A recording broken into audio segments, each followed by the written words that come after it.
So the title of the brown bag is "It's a Hard Rock Life," because I'm full of cheesy jokes. So the kind of mining that we're going to be looking at is hard rock mining in southern New Mexico. A lot of different kinds of mining activity are going on in this area as well. Placer mining, dry placer mining, but we're going to focus specifically on hard rock mining, and that has a specific definition that we'll get into here in a minute. And we'll also be returning to this image later in the talk, so hopefully.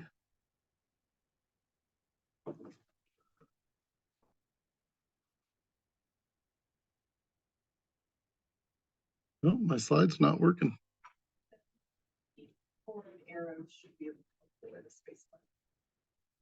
There we go.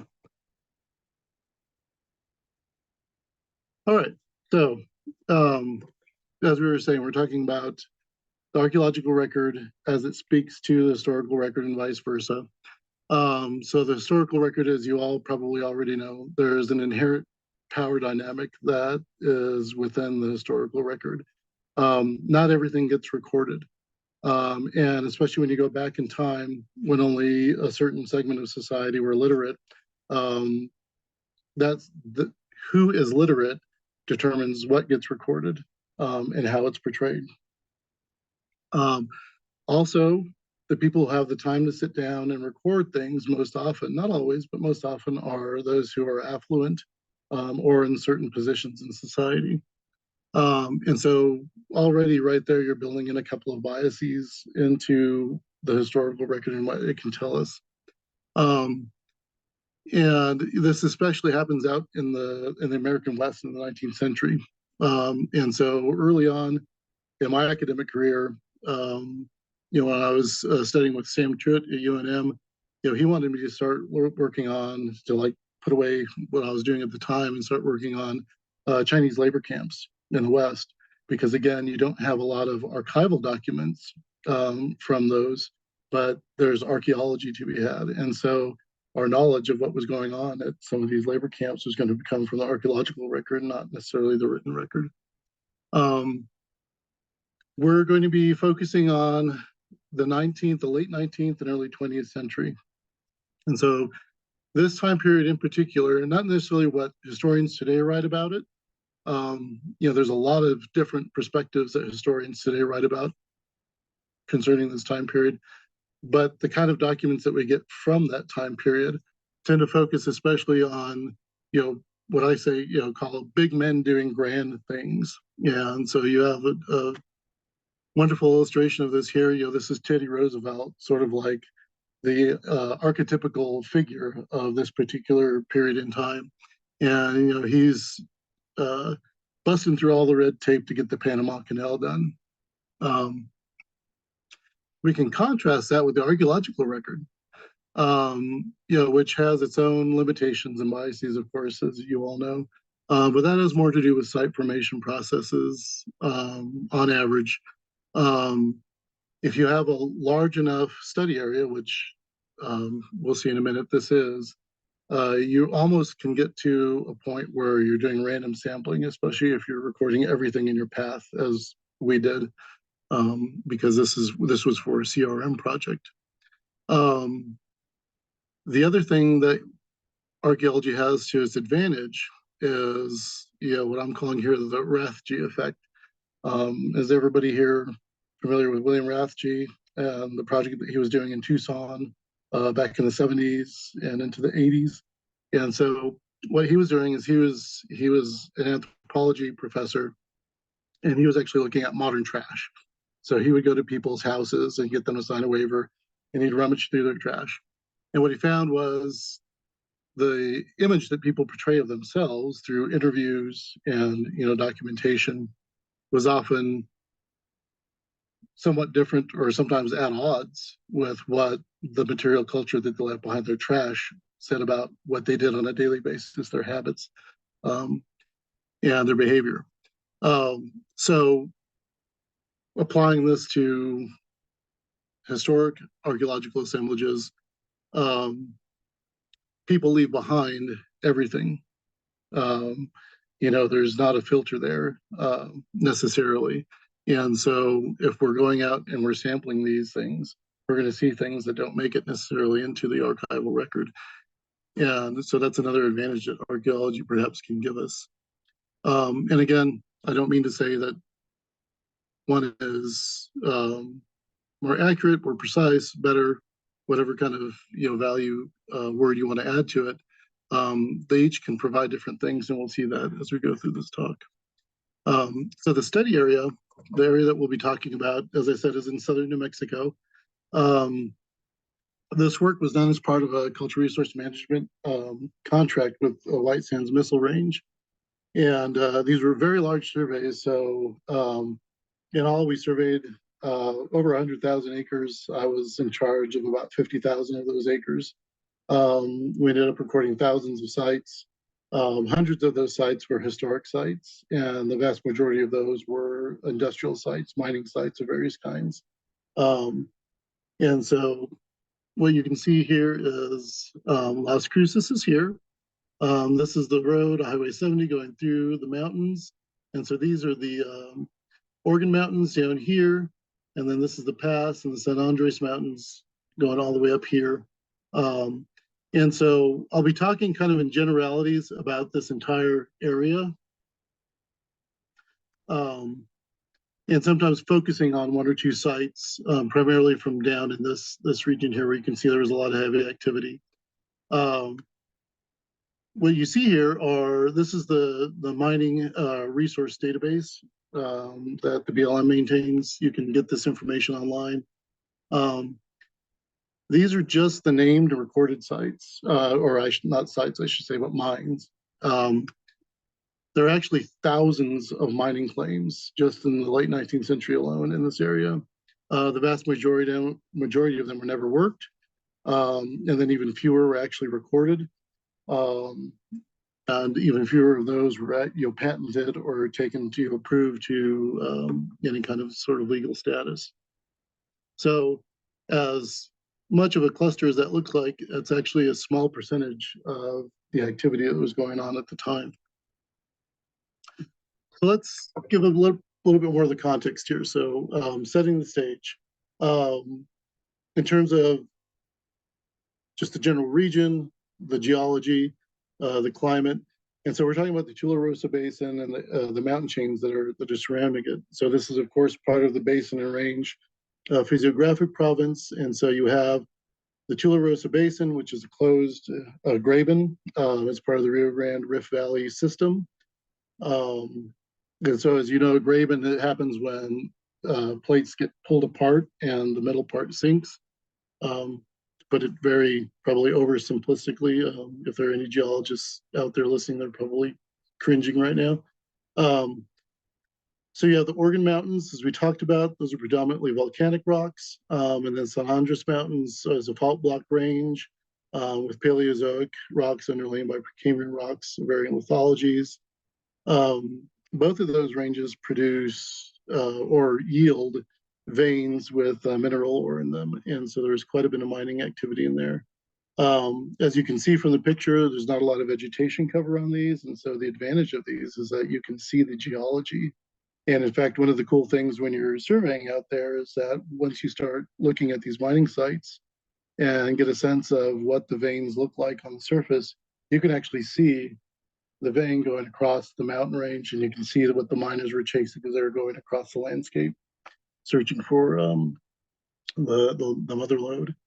Modern vegetation is Chihuahua and desert scrub. As you can see here, there's a lot of mesquite, creosote. Those are predominant plants. Also some atroplex, salt bush, lots of, stabby, prickly, thorny things in there as well. Historically, though, especially in the late 19th century, they had just gone through a wet period. And so it would probably back then would have been less desertified and would have been sort of like a rich desert grassland. And that's actually what attracted a lot of the cattle men to this area initially. They went in there after the Civil War and looked at this and thought it was like a paradise no one had discovered, not realizing that what they were seeing was a result of a unusual wet period that was going to go away in the 1880s and 90s. Um, this is the area that some people claim gives rise to the term land of enchantment. And so one of the inhabitants of the Tularosa Basin was the writer Eugene Rhodes. And he was prolific in the late 19th, early 20th century, wrote a lot of cowboy dramas and sort of romanticized visions of the West. Yeah, but he coined this phrase, and here's a quote from one of his books where he talks about a land of enchantment and mystery. I won't read the entire thing. So when you think about that phrase, you know, what he was thinking of was the Tularosa Basin, which has its own beauty, but it's also one of the most stark and rugged places that I've ever worked in New Mexico. Um, so what about the culture of the people that were here? So again, we're talking about the late 19th and early 20th century.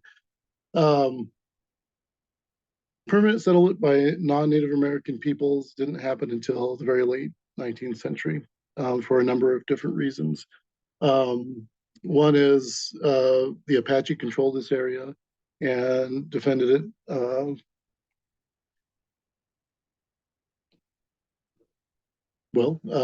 don't know how you want to put it.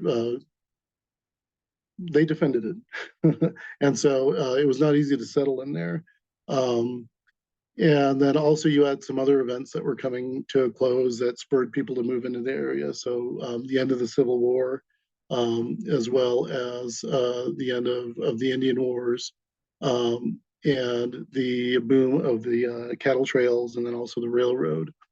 So the earliest non-Native American community in the area was Tularosa, and that was established in the 1860s um, after a battle with the Apache. And still, uh, you know, for decades, the farmers, when they were out there working their fields, would have people set up sentries with heavily armed on the edges of the fields in case of an Apache attack. Um, in the 1870s and 1880s, you started getting other settlers coming into the area. You know, again, as I said, a lot of them were ex-Confederates, you know, who were displaced after the Civil War, who were looking for a new opportunity. A lot of them had gotten into the cattle business, and you know, as I said, when they came into the Tularosa Basin for the first time at this time, they thought they had seen like a bonanza area that was, you know, just waiting for somebody to come in and exploit it. And so a lot of the characters that we think of as being historical figures during this time, you know, are Texas expatriates or ex-Confederates that are coming in here. And that created a conflict with some of the, you know, established political bosses, as well as you start getting into political factions of the Democrats versus the Republicans. At this time, a lot of the Confederates were Democrats as well, and the Republicans were the bosses. And so you get a lot of tension and conflict over that. Um, this is an area that was inhabited by a lot of famous figures, you know, and again, these tend to be, you know, these would definitely fall into that big man kind of definition that I talked about earlier. So Pat Garrett not only worked here in the early 1870s, he moved away, but then came back and established a ranch, which the land is now in White Sands Missile Range.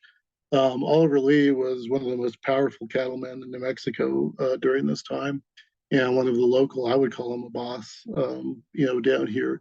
He controlled a lot. Albert Fall was famous not only for, you know, being a powerful man in this area, but also he was a senator and a secretary of the Interior who was taken down in the Teapot Dome scandal. Albert Fountain was an attorney, and he was part of one of the most famous missing person cases and unsolved mysteries in the Tularosa Basin.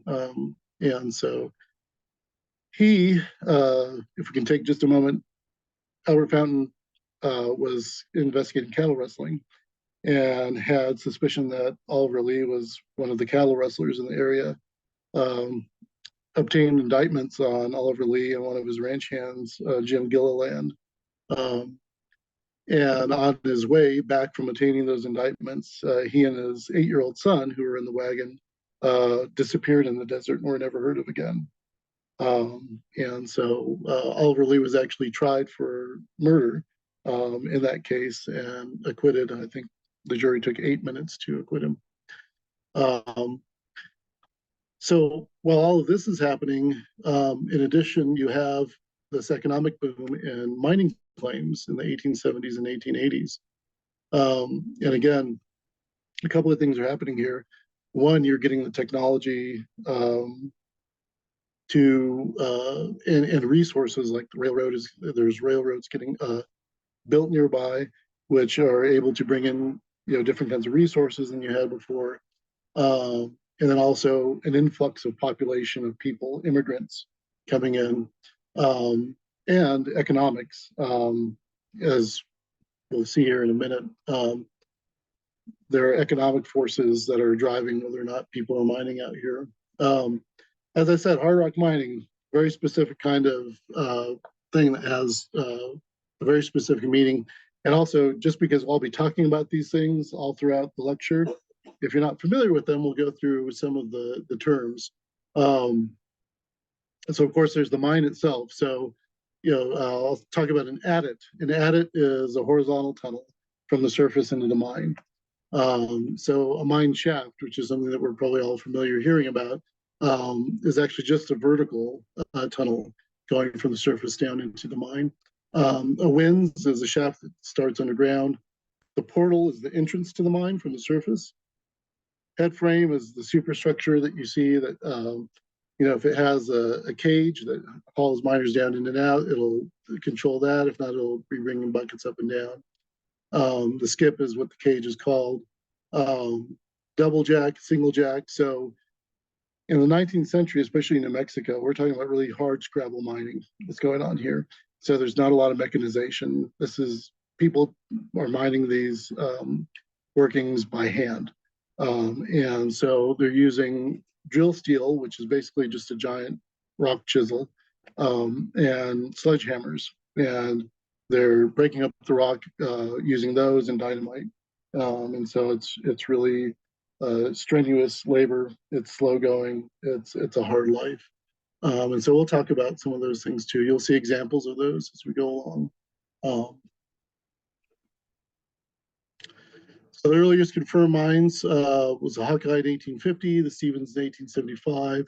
As I said before, in the 1880s, you really see a boom in the claims, the number of claims.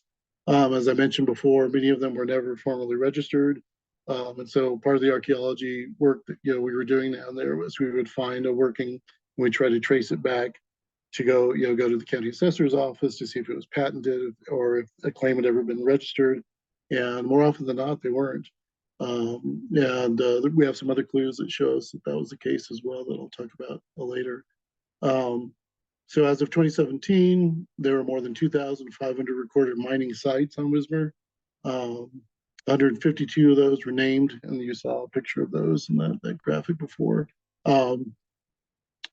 One of the fun and cool things about mines is they have some really colorful names, especially some of the earlier ones. And so you have things like one was called the Black Prince, or the Copper Duke, the Golden Lily, Good Fortune Creek, Silver Gem. Or my favorites are there's Poor Man's Friend, which must have been a good one, and then there's No Man's Friend, which that must have not been a good mine. Little Minnie, and some other really colorful ones, Stonewall Jackson, Old Tough Nut, and the Iron Mask. That's part of the fun aspect of it. So here's a graphic showing the number of mining claims just in the early 1880s. These are the ones that were reported all mining claims were reported in the Rio Grande Republican, the newspaper, if they were registered. And so you can see there's a real spike there in 1882, and then sort of like kind of a pattern as you go through time. New Mexico mines, especially in this part of the world, were never super productive. Like I said, it was a hard scrabble life. A lot of them never made people rich. Even the most productive ones, didn't compare at all with the mines in places like Nevada or California. But you can see just in terms of purified ounces of silver production over time. So this is from 1884 to 1953. The severe drop off of the 1930s has to do with a couple of things. It's not just mining production from the mines, but also has to do with things like the new gold standard and some of political and economic things that are happening around that time. Lead was another metal that was mined, and you can see the production varied here. This is zinc. You can see that zinc is really not very productive up until the 1920s and 1930s. So, of course, what you're seeing there is the advent of new technologies, new uses for minerals. You also see this with, I don't have a graph for this, but fluorite. And so I said earlier that political and economic forces are dictating when people are going out to these mines and trying to work them. So you have the gold rush of the 19th century. You have the Great Depression is affecting that, things like the new gold standard, and also World War II. And so you'll see that in the late 1930s and early 1940s, there's another big spike in mining activity out there. And what they're mining for out there are things like fluorite, which was used as part of the flux process for steel production, and then other things like bismuth. As I mentioned, a lot of limitations to mining success out here, not only what was produced from the mines, but also just logistics and transportation. And so there were railroads built nearby, but there weren't any spurs going directly to these areas. And so a lot of the early mines were the ones that were places that were closest to the wagon road, the only road that went near these areas. And then you had to either try to get your buggy up the mountain, or you had to go by foot all the way up to your mine from there. Also, getting large equipment, industrial kind of equipment, to and from these mines is also not only difficult to do, but a big expense. And you can see some of the figures here. These are quotes from the Rio Grande Republican in 1885. So, so the poor man's friend we were talking about before, they got out 1,200 pounds, so a little more than half a ton of ore, shipped it to the smelter, and at the end of it, they only got $20 out of it, which even in 1880s money isn't that much, especially for an industrial operation. So one of the things, and you'll see this in the archaeology out there, is that a lot of these are short production sites. They're there for a few years, they go away, and then possibly somebody may come back in the 1930s, or you might see some late 1940s activity at them as well. And I'll show you examples of all of this stuff here that I'm talking about on this slide. So we'll kind of go through it rather than just talking through these bullet points. But mines are a lot more than just tunnels under the earth. They're open cuts, prospect pits, and a lot of different kinds of features that you find out at mines, and I'll show you some examples of those.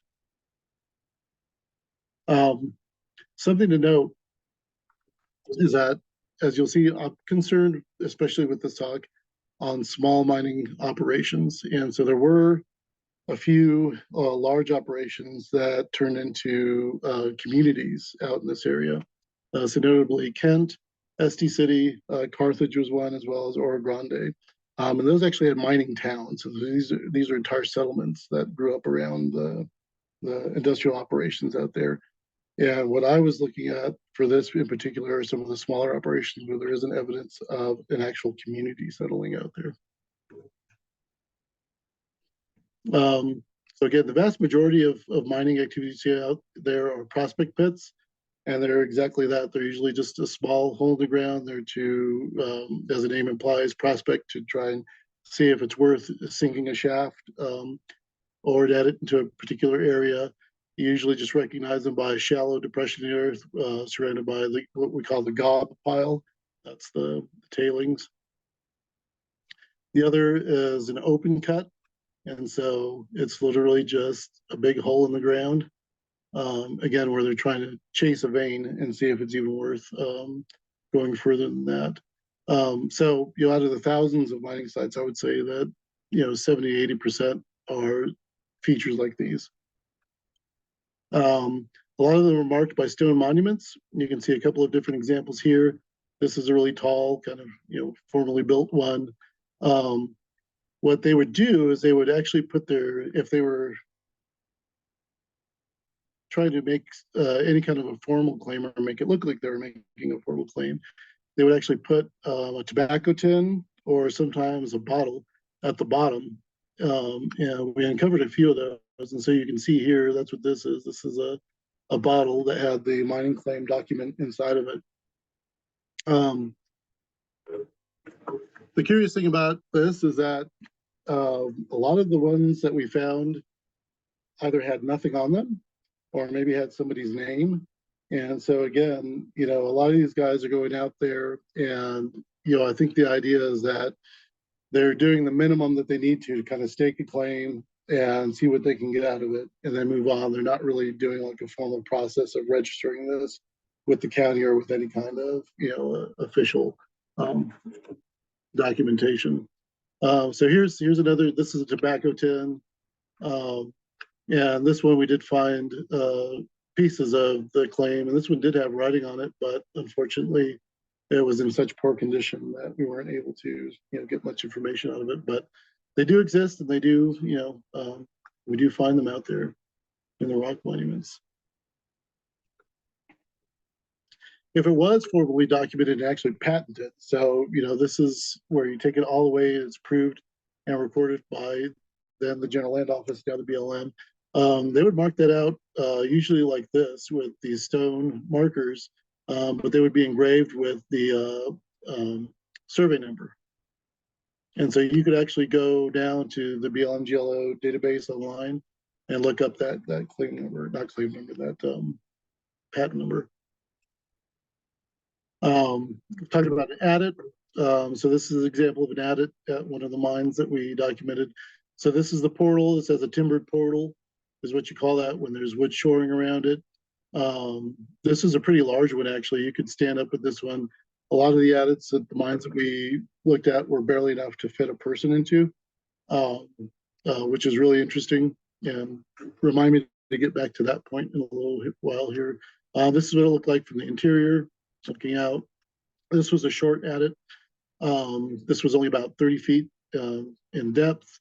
Adits in this area run from a few meters to several hundred meters in depth, some of them.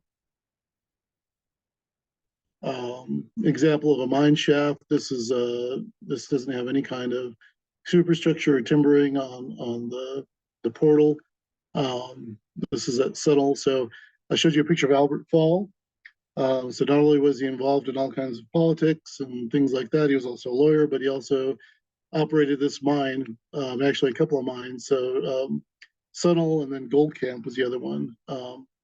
And so all of those kinds of things kind of intertwined at this period of time. You'll find that a lot of people who had capital would invest in mining. As I told you before, not all of it proved out. So this is just an example of mineral veins. This is also at Sunnel. Just to give you a picture of what that kind of looks like out in the rock. Another shaft. So this one has a collapsed head frame. We talked about a head frame. This is at a mine that's called the Mormon. Giving an example of what they look like now. When you find most of them don't have superstructure that are standing. A lot of them you find they're like this, if they have anything at all. As students of archaeology in New Mexico, you guys all know that people like to recycle materials out here. In the past, especially, they've been doing it for thousands of years. It continued into the historic period. And again, going back to that notion that it's very difficult to get materials and things out here. If somebody had abandoned their mine and nobody was laying claim to it, people would come and take this stuff, including the ranchers that settled here as well, and they add sort of another complexity to the archaeology out here, as we'll talk about in a little bit. And so a lot of these things are not just collapsed because they're dilapidated and haven't been kept up, but they've also been dismantled by other miners, by ranchers, and also the army, because we have to remember this is a functioning army base and it has been since World War II. Another example of a couple of different shafts. And so this one you can see that this had been timbered before, but most of that is gone. Um, these are pretty well square cut. Um, in terms of dimension, just to give you an idea of the size of these are not very big actually. They're usually like 3 to 4 meters at most across. Um, and so it's usually just enough room for a person and a bucket to get up and down. And I hope I've got a picture of one that shows you those. So here's an example of a shaft that still has all the timbering going down, as well as some on the top. And you can see this one has like really nice kind of almost shiplap style shoring going down. That's also at the Mormon. And again, just another example of what you call a timbered collar around the portal of the shaft. Um, an incline shaft, that's one that goes down at a 45-degree angle. Um, and then some of the other archaeology that you find at these sites, again, you don't find a lot of intact structures. A lot of these, you find the remnants of them. Um, I talked about how a lot of these were short-term operations, and so you don't find a lot of investment in structures.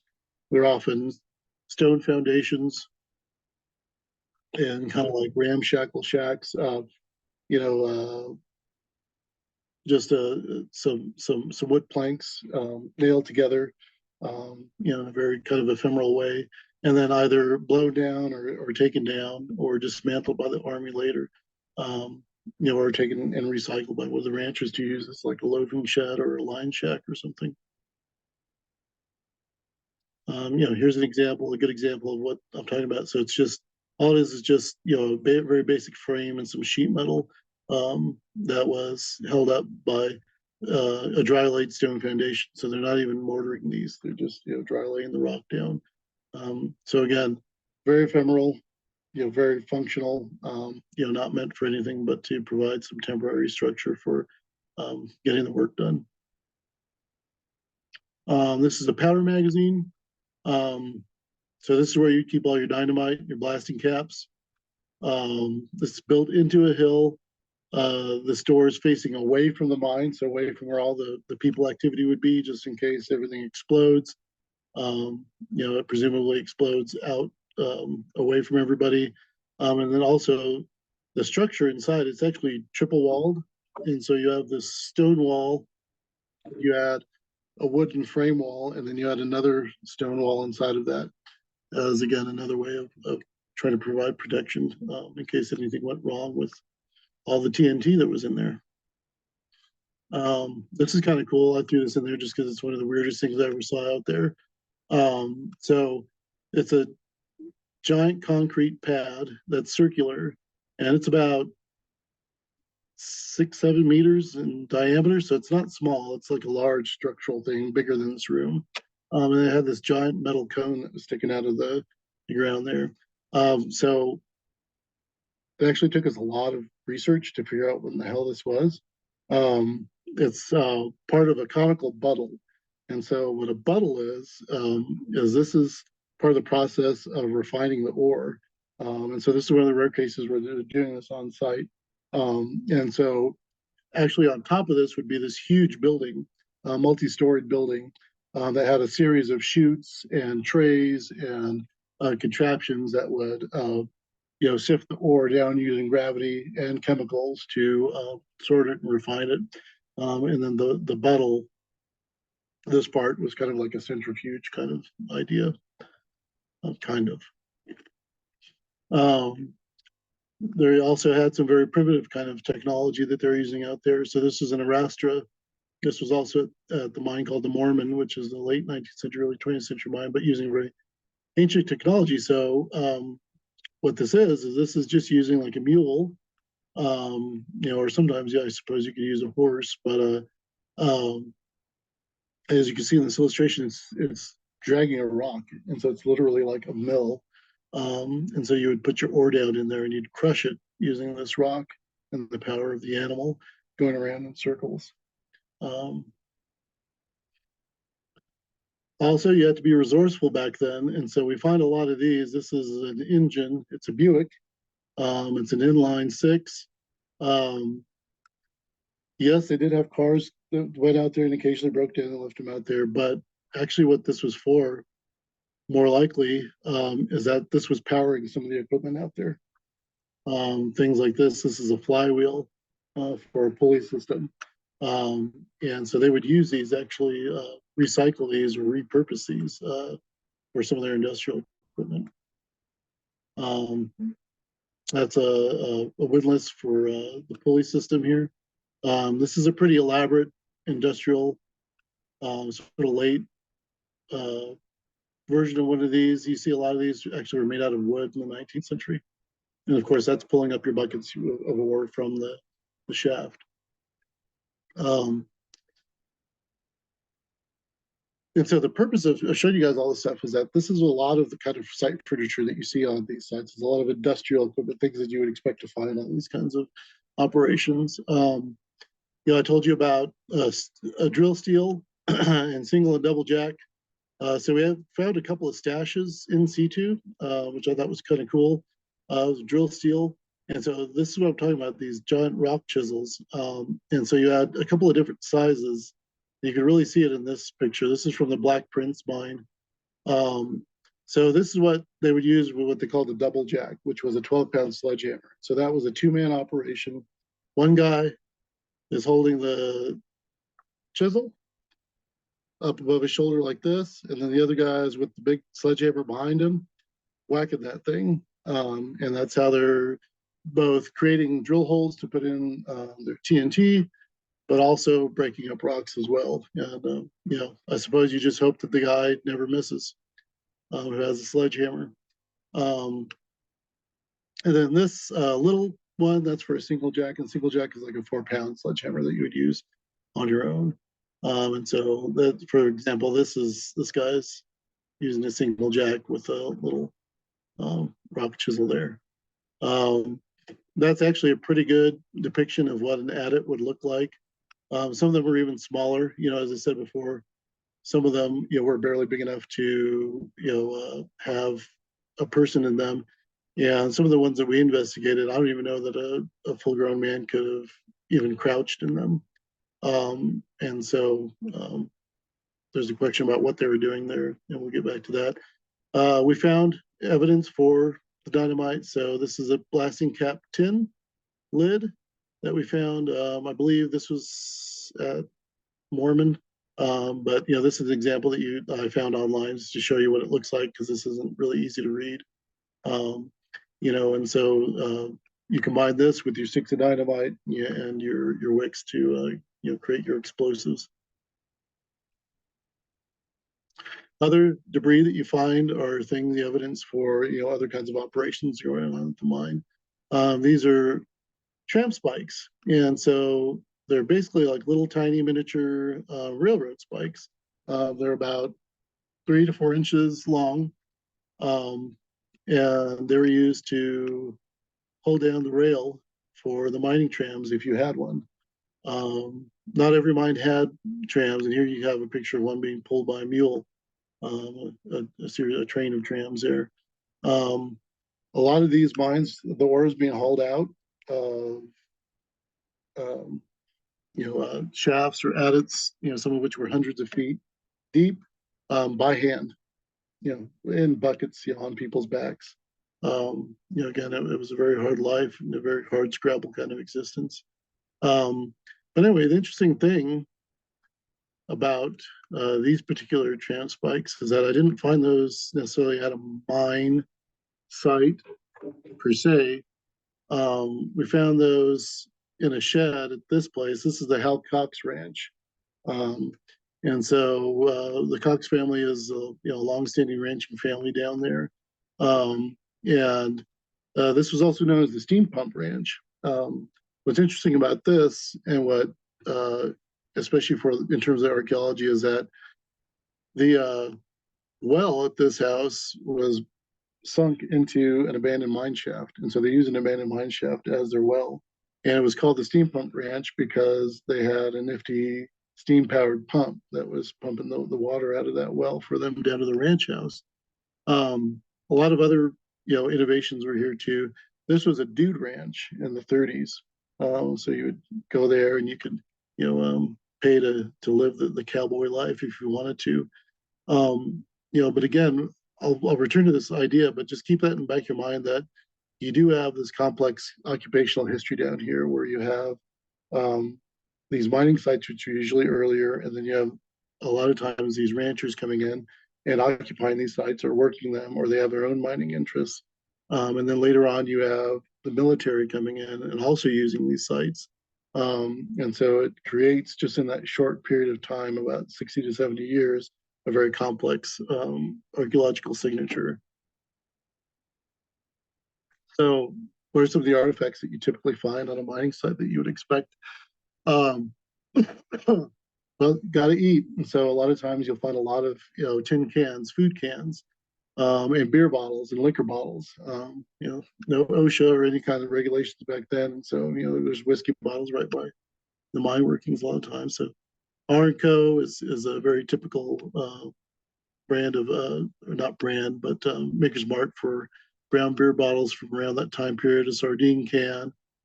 These are hole and top cans with you see both a hand soldered and machine soldered seam there. So that's important because that's their hole and top cans tells you that they're 19th century up to about World War One time period, and then the soldering technique can kind of even refine that a little bit further. And this is another example of a hole and I'm sorry, not hole and top, hole and cap can. And so you have this cap here with a little solder dot there that was used to seal it. Um, and this, it's kind of hard to tell, but this is a repurposed lard bucket. And again, so this is kind of a typical trash scatter that you'll find on these sites, and that's something that you would expect to see, no matter who's out there. These are all just heavily weathered and patinated beverage bottle shards, and again, food cans. What's interesting, what brought me to the topic of this talk was, in addition to things that you would expect to find, like all of that heavy industrial site furniture, things like food cans and beverage bottles, you start to also find domestic debris as well, and some of it is fairly ambiguous. Like here, we've got this is actually the back of an alarm clock, and this is just a spoon. What's interesting about this, though, is that it actually had some embellishment on it, so it's not just sort of like a generic spoon. It's something that somebody ordered from a Sears catalog. Um, so interesting, but not necessarily. That doesn't necessarily, like, anybody could have taken these kind of items up there to a mining camp. Again, parts of stoves that you find at them. Again, anybody who's doing cooking up there, may have had use for a stove. What's interesting is you do find different styles and types of stove, and you can date these and get to them just by some of the engravings and markings that they have on them. This I just threw in there because it's kind of cool. I mean, the amazing preservation that's out there. So this is a prescription, and it's kind of hard to tell for what. And but this was from 1948, and it was 1 teaspoon every evening for something. But just kind of amazing what you can find out there, and another aspect of the life that people are living when they're out there. Um, this is a picture of some debris at a site, and this is a little bit more interesting because here we're getting more of a variety of things. We're getting jars that contain more than just food, different kinds of bottles. And also, if you notice here, this is a toy car. In addition, you get a lot of glass artifacts. It's not really a surprise. Solarized amethyst, of course, when it's glass that dates to the late 19th, early 20th century is often becomes solarized. Over time, it gets this purplish color. That's not surprising. What's surprising is the kind of glass artifacts that you're seeing here. This isn't just like a mason jar or something like that. These are, what I would call finery. This is, the handle to like a little pitcher. Um, this is highly decorative. Um, this is just another example of solarized amethyst. That's a Vaseline jar. Um, In addition, you also find um, a lot of whiteware, hotelware, which again, that's not surprising. That's a cheap kind of ceramic that you find everywhere. But you also start finding some of these finer wares here as well. Um, Examples of China transferware, things that you wouldn't necessarily expect at an industrial site. Um, and even more interesting, you start finding toys. Again, we had the toy car. This is a doll arm for a porcelain doll, and then this is a glass stopper um, for possibly a pharmaceutical bottle, but more likely like a perfume bottle. I'll show you another one of those here. So again, some very you know uh, highly decorative transfer wares that you're finding out at these sites. Again, a ceramic that I think is really interesting. I'm not even quite sure what this is. I think it might be part of a doll. I don't know. It's got this painted blue decoration here, but it's in the form of a bow. So I don't know. But also, again, this is a glass stopper that's gem cut. This is to the top of a perfume bottle. Um, and so again, the problem that we're trying to tease out here is that the received wisdom for what is happening at a lot of these sites, especially these smaller mining sites, is that these were commuter sites. People weren't going out there and living at these sites. They were living in Oregon, which is a nearby community, and then driving their wagons or walking up to the mines and working them. And when we started encountering things like this, because of the history, as I talked about, of multiple occupations on a lot of these sites with ranging families being there or nearby. Um, a lot of times this was explained away as being a historic trash dump from one of the nearby ranches or something like that. Or maybe it was a stop on the trail, from Las Cruces to Alamogordo. And so there are a lot of ways that people in the past have tried to sort of find a way to explain away why these things are being found out there. Um, and it's not to dismiss all of those potential explanations. We do have to take into account, of course, um, site formation processes, the complex occupation histories that you have out here, and the fact that you could be getting mixed deposits. But that doesn't hold for a lot of these sites. For example, these come from the Mormon mine, which I've mentioned more than once. There's no ranch site that's nearby this. They would have to have traveled a long way for anybody to come out and dump their trash out here. This is a really good case where you're probably not having mixed deposits from later occupations. Um, this is most likely deposits that happen from the mining activity there. Um, Also, if we think about the economics of the late 19th and early 20th century, um, unless you were affluent, a lot of times every member of the household had to work. And so there would be good economic reasons why it would be more than just men at mining sites. If they were married and had children, there would actually be a good economic reason if they had the opportunity to why they might be out at the sites, at these mining sites as well, earning a living actually by doing work that was available to them. Um, and one of the unfortunate things, and if I ever get a chance, maybe I can look into this further, but is that the archaeology can reveal certain things to us, but it can't, tell us a lot about, who was using some of these artifacts. I'm sure that there were children working in these mines. That's just a reality of the time period. But I can't prove that. Um, uh, I love this picture because this is the Mockingbird mine. We recorded this mine as well, and um, so the mine itself would be up here, off picture, up in the hill. And this picture, by the way, is from 1905. We actually found the tent pad, and so we found this little camp area here. There's a nice leveled area with rocks around it. Um, and we found the midden. And so this is actually a little arroyo that's a lot deeper cut now, which is not a surprise. And there's a thick, heavy debris signature going all the way down that arroyo of tin cans and glass and artifacts and things. Um, what was cool is that in addition to having that archaeological evidence, we have this photograph, which is really rare to have something like this for these sites, especially for one of these smaller operations. Um, but the thing about this picture is that if you look closely at it, it's actually showing there's a woman there with an apron and three small children there at the camp as well.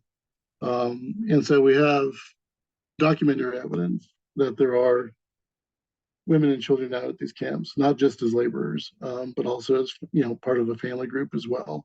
Um, and so I guess where we go from here is how can the two kind of records speak to each other, and what can we learn more about the situation? So miners' wages at this time were not very high, especially in a state like New Mexico on hardscrabble mines like this. If you're a family trying to make your way out there, like I said before, there'd be a good reason to have everybody chip in if they could. And so rather than this being sort of like a surprise, or something that we needed to find an explanation for in the archaeological record, we should actually be expecting that this would be the case, and trying to find ways to explore more about it. Because, of course, we'd like to learn more about the lives of the people. And again, a lot of times the historical record is silent for these groups of people. And so it would be interesting to delve deeper into the archaeology of these sites to see if we could find anything more about them, or if there are alternative ways that we could try to find more about the lives that they led out at these sites. Um, Something else to keep in mind, a lot of these were probably immigrants. A lot of the people who were working these mines um, saw these, in addition to just sort of day laborers that were just out there, working. They saw this as one of the opportunities to, uh, achieve the American dream. And so what you see is when you do have the opportunity to sort of track actual people and names through records, is uh, men who are started out as laborers, who are going out there and doing the prospecting and the digging, and then after a while, they're either saving up their own money, or they're finding, they're trying to stake their own claim. If they stake their own claim and they can get supporting, they get enough resources to work their own mine. And there's a couple of instances where a couple of major workings were the result of this for some German immigrants. Um, and so there's quite an interesting, rich history that I think is here. Something else that we could tease out of this is just the kind of artifacts that you see out at these sites, because it's not just basic like domestic debris, plates, spoons, food cans, things like that. There's fineries out there. There's china. There are perfume bottles. There's Pond's cream jars. There's a lot of things where um, there's toys there, so people are performing their station. People are participating in the consumer society of the time, even as they're sort of living this hard scrabble life out there, which I think is really interesting. And you see that not only, well, what's interesting to me is that you see that at all levels of society, it looks like, based on the archaeology. So that's another interesting aspect of it. So, in any case, that's all I've got. Thank you guys for sticking around for that.